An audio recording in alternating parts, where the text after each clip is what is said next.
Our next speaker has been a professional recruiter since 1981.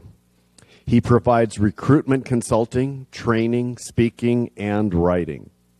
His recruitment clients include Geico, Transamerica, and MCI Telecommunications, just to name a few.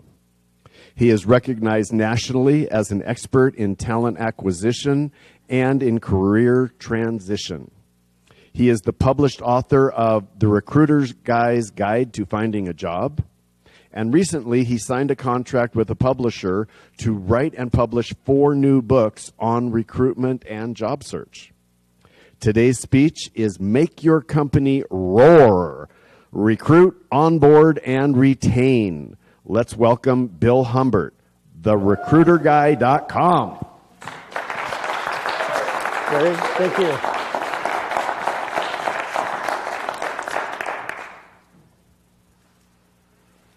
Listen, can you hear that? It's managers. And they're saying, I don't think human resources knows how to find the best candidates and deliver them to me.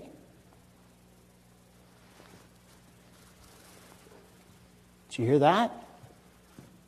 That's human resource departments. They're saying the managers can't tell us what they want. Did you hear that? That's the applicant tracking system. There's people in that applicant tracking system, and they're going, pick me, pick me, pick me. But nobody knows how to get them out. The recruiting process mirrors the sales process perfectly. Unfortunately, companies don't know that. Guess what? Neither do the candidates. How are great matches ever made? Think of the recruiting process as an automobile manufacturing process. What happens if you leave out one step? Let's say the wheels. At the end of the line, what happens? There's a junk heap because they couldn't move the cars. Well, when you leave out just one step in the recruiting process, what happens? The wheels fall off your talent acquisition process. What's the second step in recruiting? The job description. That's the solution on the sales process. The job description is so important because if you get it right, the entire recruiting process moves beautifully. And I suggest to companies that what you should do is add the 3-month, 6-month, 9-month, and 12-month goals for the position. And when you do that, what happens? What that person looks like becomes crystal clear. And sourcing them is easy. What happens if you don't do a good job with the job description? Well, you source a nice pool of the wrong candidates. Out of that pool of the wrong candidates, you take a smaller pool of the wrong candidates, and that's who you interview. Then what happens? The manager's gotten finished with the interview, and they're going, oh, I don't really like any of these people, but he's the best one. I guess I'll take him. And so you hire the wrong employee. Then what happens?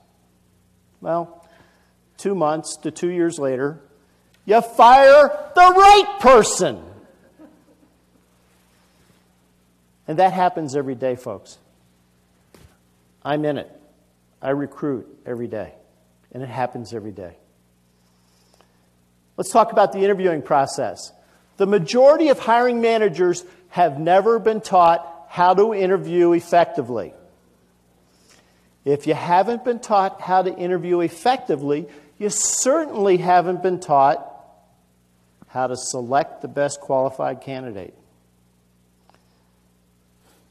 So get out there, and if you've got people working for you and they're hiring people for you, make sure you educate them on how to best interview. There's 7 different ways to ask a question. Use all 7.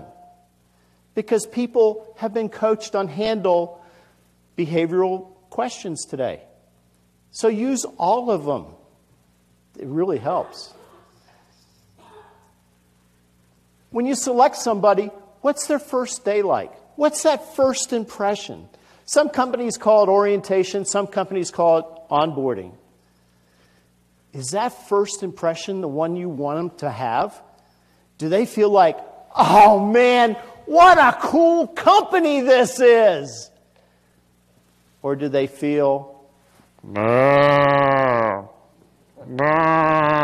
as they're herded into the next room?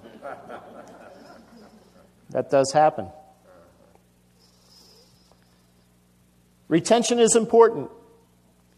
If you take those 3, 6, 9, and 12-month goals, retention is a piece of cake, because at the end of the year for the annual review, there's no mystery. They made the goals, they didn't make the goals, you know why or why not.